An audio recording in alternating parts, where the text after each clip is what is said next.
নমস্কার বন্ধুরা, কেমন আছো সবাই? আবার এসে গেছি। আজকে একটা বার্থডে কেকের ডেকোরেশনের ভিডিও নিয়ে এসেছি। একটা বার্থডে কেক, ক্রিম কেকের অর্ডার ছিল। সেই কেকটা আমি কিভাবে বানিয়েছি সেটাই তোমাদের সঙ্গে শেয়ার করলাম।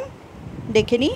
আমি হুইপ ক্রিমটাকে বিট করে নিয়েছি। এবার কেকের লেয়ারটাকে আমি একটু সুগার সিরাপ দিয়ে ময়েস্ট করে নিচ্ছি। এটা চকলেট কেক না, ক্রিম কেক, সেই জন্য ভ্যানিলা স্পঞ্জ কেক বানিয়ে নিয়েছি। কেকের ভিডিওটাও আমি তোমাদের সঙ্গে এর আগে শেয়ার করেছি। এই যে ফার্স্ট লেয়ারে আমি ক্রিমটা একটু দিয়ে নেব, ক্রিম ফ্রস্টিং করে। এবার একটা ক্রাশ দেবো, একটু স্ট্রবেরি ক্রাশ আর একটু রসমালাই ক্রাশ, দুটো একসাথে মিলিয়ে দেব। এই যে স্ট্রবেরি ক্রাশটা আর এই রসমালাই ক্রাশ, এতে কি হয়, ফ্লেভারটা একটা সুন্দর একটা ফ্লেভার আসে। ফ্রিজে থাকার জন্য স্ট্রবেরি ক্রাশটা একদম জমে গেছে। এই যে সেকেন্ড লেয়ারটাও আমি একটু ময়েস্ট করে নিয়ে লেয়ারের উপরে একটুখানি স্ট্রবেরি ক্রাশ দিয়ে নিয়ে এই যে আমি ক্রিম ফ্রস্টিং করে নিচ্ছি। হোয়াইট ক্রিম ফ্রস্টিং করে, ক্রিম কেকের, চকলেট কেকটা যেরকম চকলেট গানাশ বা চকলেটের ক্রিম দিয়ে ফ্রস্টিং করা যায়, ক্রিম কেকের এই কালারগুলোই নিয়ে খুব কোন কালারটা ভালো লাগবে। আমি এটা যেহেতু একটা বার্থডে বয় ছিল, সেই জন্য আমি একটু পার্পেল কালার করে নিলাম। বার্থডে গার্ল হলে তখন একটু পিঙ্ক বা রেডিশ নানা রকম কালারফুল করা যায়, কিন্তু ছেলেদের তো কালারটা নিয়ে খুব কনফিউশনে থাকতে হয়। সেই জন্য আমি পার্পেল কালারটা দিয়ে পার্পেল করে নিয়েছি। এখানে একটু সাদা সাদা লাগছে, তো এতটাও সাদা হয়নি, কালারটা বেশ, এখানে লাইটের জন্য কালারটা একটু মনে হচ্ছে সাদা সাদা লাগছে, কিন্তু পার্পেল কালারটা খুব সুন্দর এসেছিলো। এই যে ক্রিমটাকে বেশ ভালো করে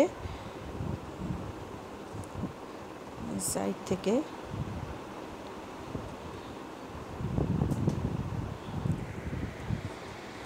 ফিনিশিংটা আনার সময় খুব হালকা হাতে ক্রিমটাকে করতে হয়।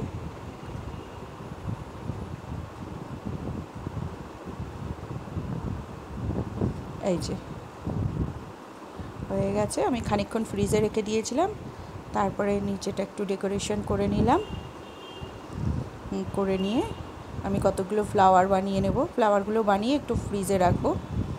কটা হোয়াইট ফ্লাওয়ার আর কটা এই যে ভায়োলেট কালারের সঙ্গে হোয়াইট আর ভায়োলেট মিশিয়ে, ভায়োলেটটা সাইড দিয়ে কটা ফ্লাওয়ার বানিয়ে নিয়েছি।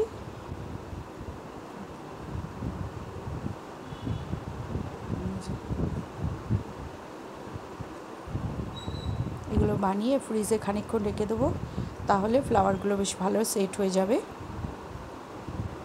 আর এগুলোর ওপরে পুরো হোয়াইট লাগছিল, একটু পার্পেলের ড্রপস দিয়েছি।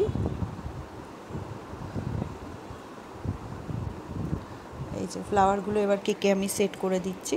আমার ক্যামেরাটা একটু দূরে হয়ে গেছে, সেই জন্য পুরো ভিডিওটা আসেনি, একটু কেটে গেছে। আসলে ডেকোরেশনের সময় অত খেয়াল করিনি, বারবারই ফ্রিজে ঢোকাতে হচ্ছে, বের করতে হচ্ছে, ওই জন্য একটু উল্টোপাল্টা সেট হয়ে গেছে।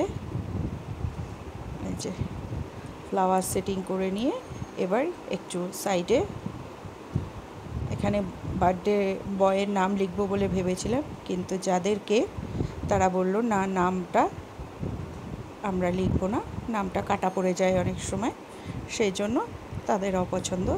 সেই জন্য আমি কিছুটা ওইগুলো ডেকোরেশন করে দিলাম ওই জায়গাটা। আর হ্যাপি বার্থডের একটা স্টিকার লাগিয়ে দিয়েছি, দিয়ে এই যে কেকটা আমার ডেকোরেশন রেডি। কেমন লাগলো তোমরা কমেন্ট করে অবশ্যই জানিও। ভালো লাগলে আমার চ্যানেলটাকে একটু লাইক ও সাবস্ক্রাইব করে দিও।